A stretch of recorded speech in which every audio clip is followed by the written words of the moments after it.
There's a room in the Vatican, 53 miles of shelving, in climate-controlled vaults, beneath the streets of Rome, the Vatican secret archives. Except they're not secret anymore. In 2019, Pope Francis renamed them the Vatican Apostolic Archives. A rebranding, a softening of the image. But the name doesn't change what's inside. 12 centuries of documents, letters, papal bulls, trial records, excommunication decrees, the Inquisition proceedings, the Galileo trial, the letters from Henry VIII begging for his annulment, the ransom note from the Turkish Sultan holding the brother of a pope hostage, Marie Antoinette's final letter, written hours before her execution, Michelangelo's letters complaining about payment for the Sistine Chapel. It's all there.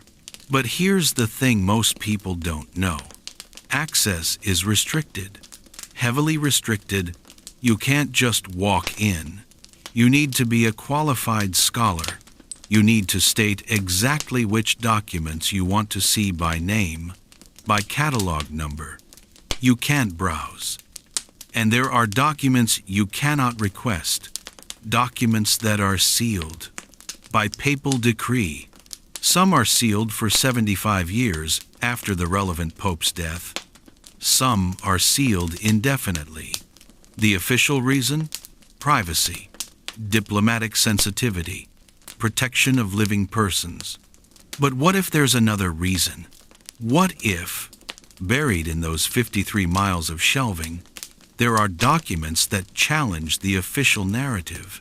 Not conspiracy theories, not Dan Brown fantasies, but actual historical records that contradict what the Church has spent 2,000 years teaching. Before we begin, let me be clear. I'm not here to attack anyone's faith. I'm not here to expose anything that isn't already known to scholars. What I'm going to share with you tonight comes from documents that are accessible, from historians who've spent decades in those archives, from records that the Vatican itself has published but that most people never read. If you value history that examines uncomfortable truths with rigor and respect, subscribe, but only if you want to see what the archives actually contain, not what conspiracy theorists claim they contain. What they actually contain. Let's begin. Everyone knows about Galileo. The scientist who said the earth revolves around the Sunday. The Church said he was wrong. They put him on trial, forced him to recant. It's the classic story of science versus religion. Except that's not what happened. Not exactly. The actual story is far stranger and far more revealing about how the Church operates. Let me tell you what's actually in the Galileo file. In 1616, Galileo was investigated by the Inquisition for promoting heliocentrism, the idea that Earth orbits the Sunday. But he wasn't convicted. He wasn't punished. He was given a warning. The Holy Office told him, "You can discuss heliocentrism as a mathematical hypothesis, as a useful tool for calculations, but you cannot teach it as fact. You cannot say it's actually true, because Scripture says otherwise." Galileo agreed. For 16 years, he kept quiet. But then, in 1632, he published a book, Dialogue Concerning the Two Chief World Systems. It was written as a dialogue between three characters, one defending heliocentrism, one defending geocentrism, one playing the neutral observer. Clever, right? He's not teaching heliocentrism as fact. He's just presenting both sides.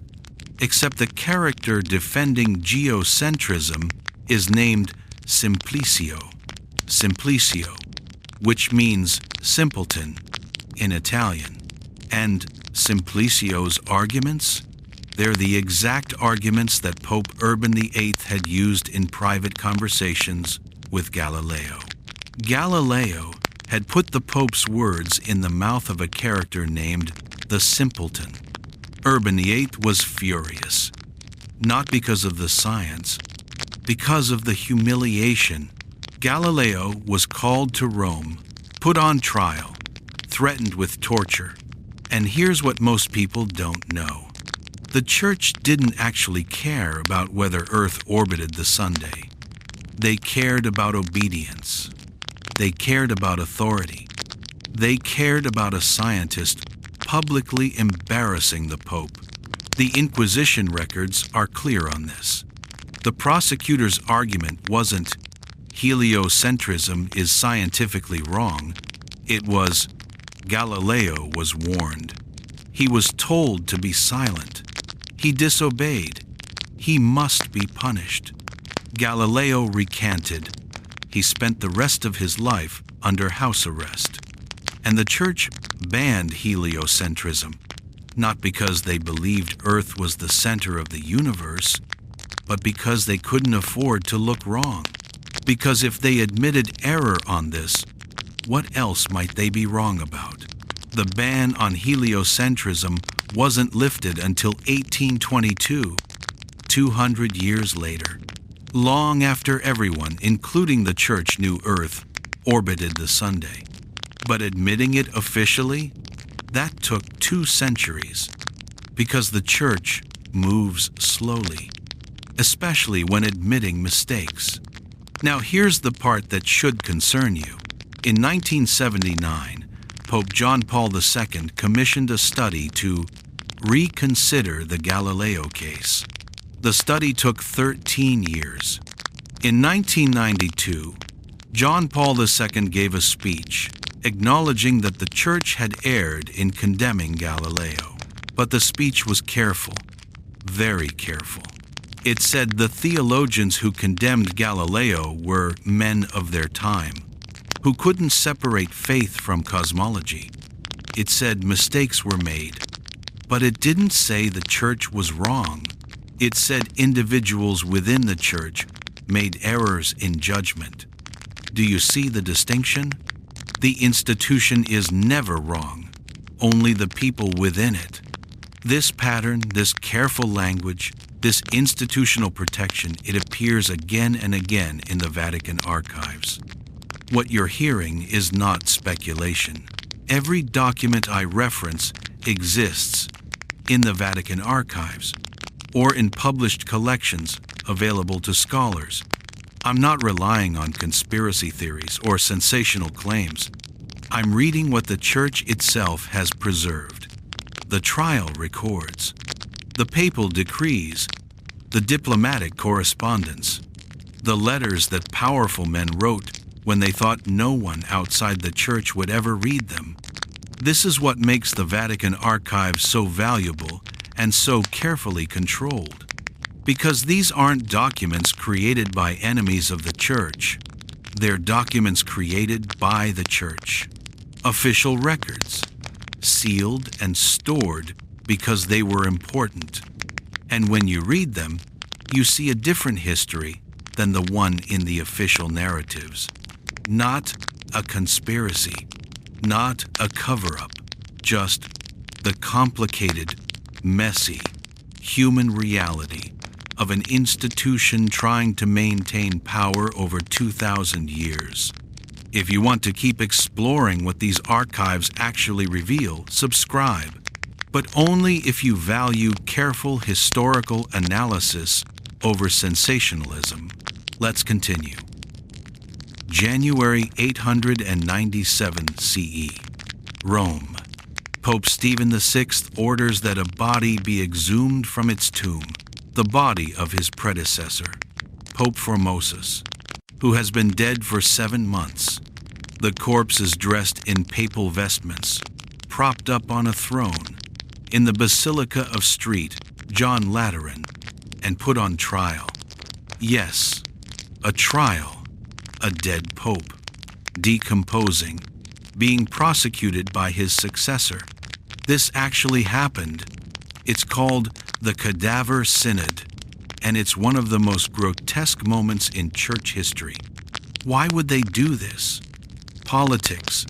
Pope Formosus, while alive, had made powerful enemies.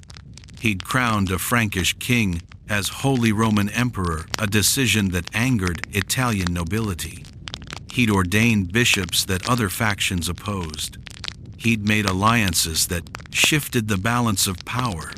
And when he died, his enemies saw an opportunity. Stephen VI, who owed his own papacy to those enemies, decided to settle scores. He charged the corpse of Formosus with perjury, with violating canon law, with ascending to the papacy illegally. A deacon was appointed to speak for the corpse, to answer the charges. Can you imagine this? Standing next to a rotting body, speaking for it, while the Pope screams accusations at a dead man.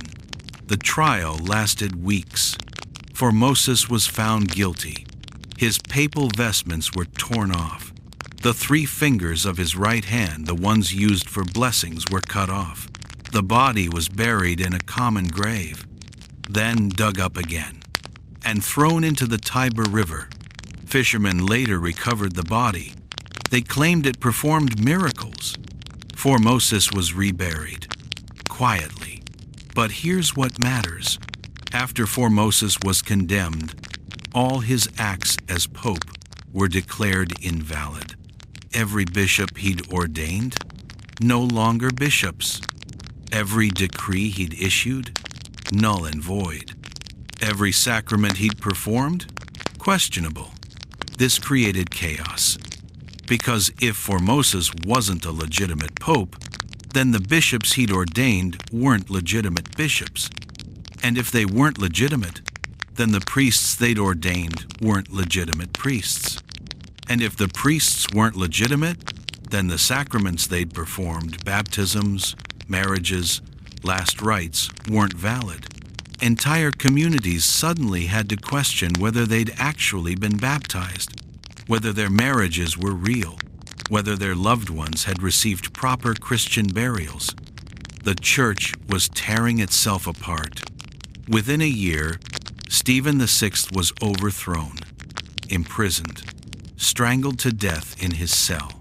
His successor, Pope Theodore II, annulled the Cadaver Synod, declared that Formosus had been a legitimate pope after all. Formosus's body was exhumed again, reburied in St. Peter's Basilica with full honors. But then Theodore died, and the next pope reversed the reversal. Formosus was condemned again, and then that pope died, and the next pope reversed it again. For decades, the status of Formosus flipped back and forth, depending on who held power. And here's what the Vatican archives reveal. This wasn't about theology. This wasn't about doctrine. This was about power, about factions within the church fighting for control, about using the papacy, the supposed representative of Christ on earth, as a weapon in political struggles. The Cadaver Synod is not hidden. It's not suppressed. Historians know about it. The church acknowledges it happened. But it's not exactly emphasized in catechism class, because it reveals something uncomfortable. For much of its history, the papacy was a prize to be fought over. Popes were murdered, poisoned, imprisoned, overthrown. The office that claimed divine authority was bought and sold like any other political position, and the archives document all of it. Because the church kept records, they always kept records. The word Inquisition conjures images of torture chambers, heretics burned at the stake, religious fanaticism run amok, and those things happened. But the Inquisition records the actual trial transcripts preserved in the Vatican archives. They reveal something more complex, and in some ways, more disturbing.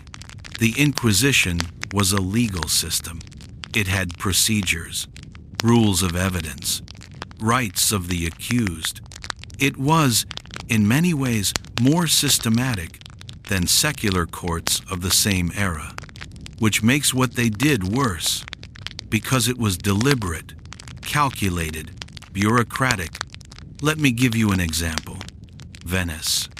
A woman named Elena Crucici is brought before the Inquisition. The charge, heresy. Specifically, she's accused of saying that having sex outside of marriage is not a sin. That's it. That's the charge.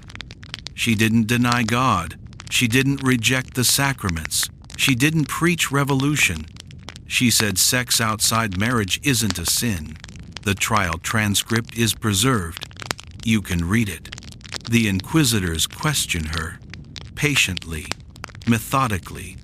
They're not screaming. They're not threatening her with immediate torture. They're trying to get her to recant. They explain church teaching. They cite scripture. They give her multiple opportunities to admit error, and she refuses. Not out of defiance, but because she genuinely doesn't understand why it would be sinful. She's not educated.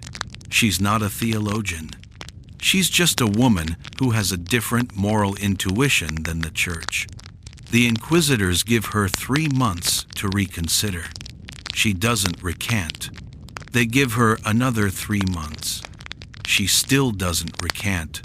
Finally, after a year of trying to convince her, they convict her of heresy. The sentence, public penance. She has to stand in front of her church during Mass and admit she was wrong. She refuses. So they increase the sentence. Prison. Indefinite. Not execution. Not torture. Just prison. Until she agrees to say the church is right. Elena Crucici spent 7 years in prison for saying sex outside marriage isn't a sin. 7 years. And here's what makes this so disturbing. The inquisitors thought they were being merciful. They gave her chances. They were patient. They didn't torture her. They didn't kill her. By their standards, they were showing Christian compassion. But from our perspective, they imprisoned a woman for 7 years for having a different opinion, and they felt righteous doing it. The Inquisition records are full of cases like this. People convicted of heresy for saying the earth orbits the Sunday, for reading the Bible in their own language, for questioning whether the Pope has absolute authority, for thinking differently than the Church allowed, and the records are meticulous.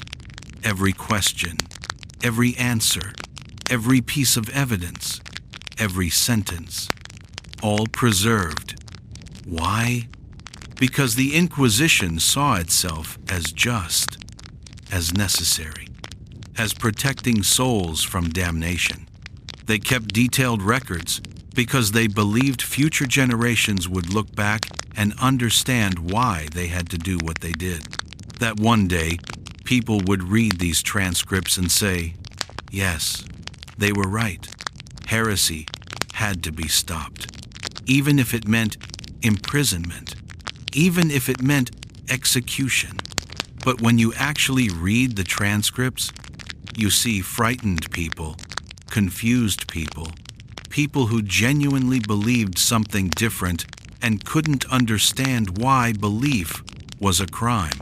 And you see institutional power crushing individual conscience, systematically, bureaucratically, with full legal procedure, which is somehow more chilling than mindless violence, because it reveals an institution that believed it owned truth, that believed it had the right, the duty, to enforce correct thinking, and that kept records of every person it crushed. Let's move forward. To the 20th century, World War II ends. Nazi Germany collapses. Allied forces begin prosecuting war criminals. But thousands of Nazis escape. to South America, to the Middle East, to safe havens around the world. How? Some fled on their own.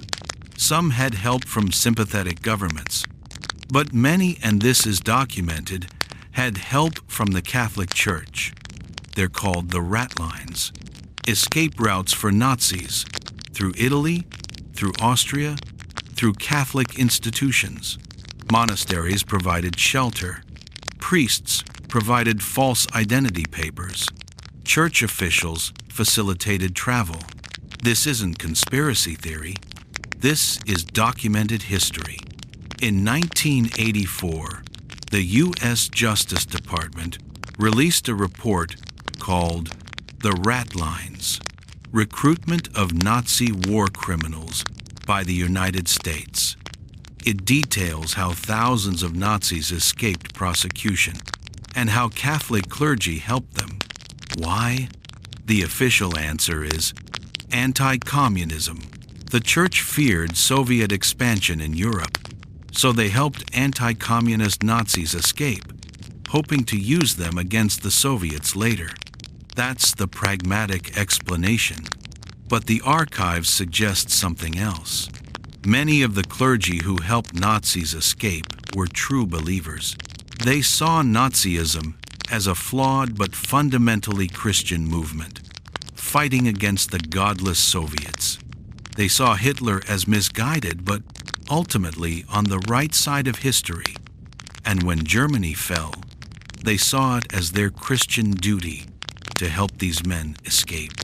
One of the most notorious cases is Adolf Eichmann, the architect of the Holocaust, responsible for the deaths of millions. After the war, he fled to Argentina. How? Through a rat line organized by a Franciscan priest named Father Eduardo Demeter. Demeter provided Eichmann with false papers, sheltered him in a monastery, arranged his passage to South America.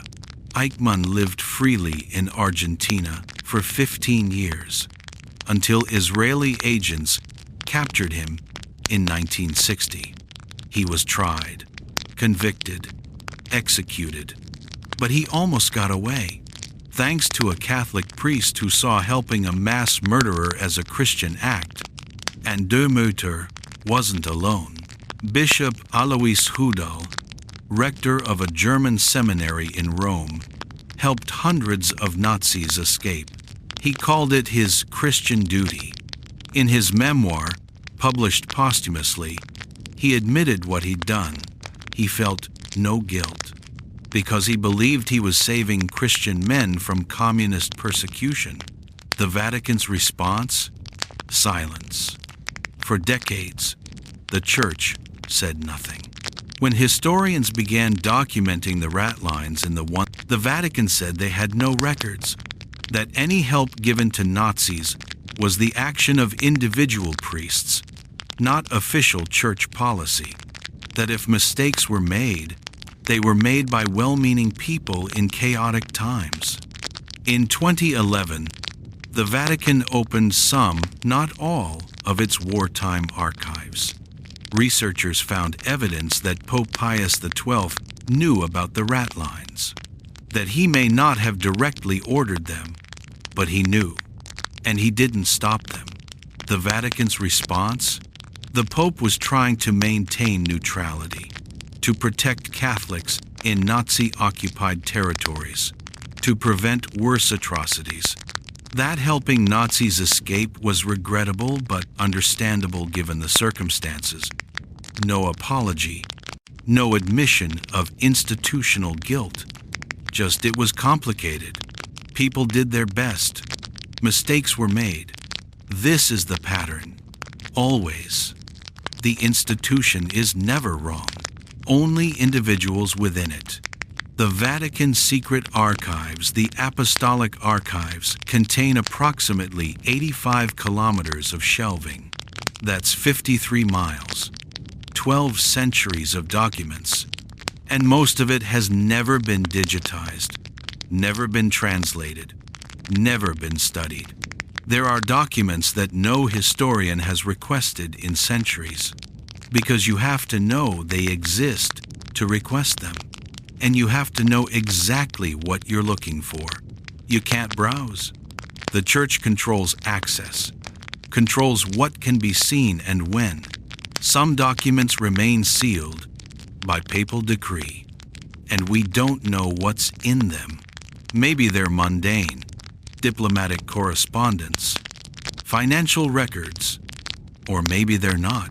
Maybe they contain evidence of things the church doesn't want public, not conspiracies, not proof of aliens or secret gospels, but evidence of mistakes, of crimes, of decisions that would be hard to explain. The thing about institutional memory is this: it's selective. Every organization, religious, governmental, corporate, chooses what to remember and what to forget, what to preserve and what to destroy, what to make accessible and what to seal away. The church has been doing this for 2,000 years. They've gotten very good at it. They keep records, meticulous records, but they control who sees them. And when you do see them, when historians are finally granted access, what you find is complicated. Not pure evil, not deliberate malice, but human beings making human choices within an institution that claims divine authority. And that gap between the claim of divine authority and the reality of human fallibility, that's what the archives reveal. The church claims to be guided by the Holy Spirit, claims to be the institution founded by Christ himself, claims that the Pope, when speaking on matters of faith and morals, is infallible. But the archives show us popes putting corpses on trial, show us inquisitors imprisoning people for thought crimes, show us priests helping Nazi war criminals escape justice, show us an institution that protects itself first, always, and admits mistakes only when forced to. Centuries later, when everyone involved is dead, when the damage is done, does that mean the church is uniquely evil? No. It means the church is human, an institution run by humans, with human failings, human biases, human capacity for self-justification. But when that institution claims divine authority, when it claims to speak for God, the human failings become harder to forgive. Because if you're speaking for God, you should be better. And the archives show us that they weren't. They were just people, protecting power, controlling narratives, making mistakes, and keeping very careful records of everything they did, so that one day, maybe centuries later, someone might read them and understand.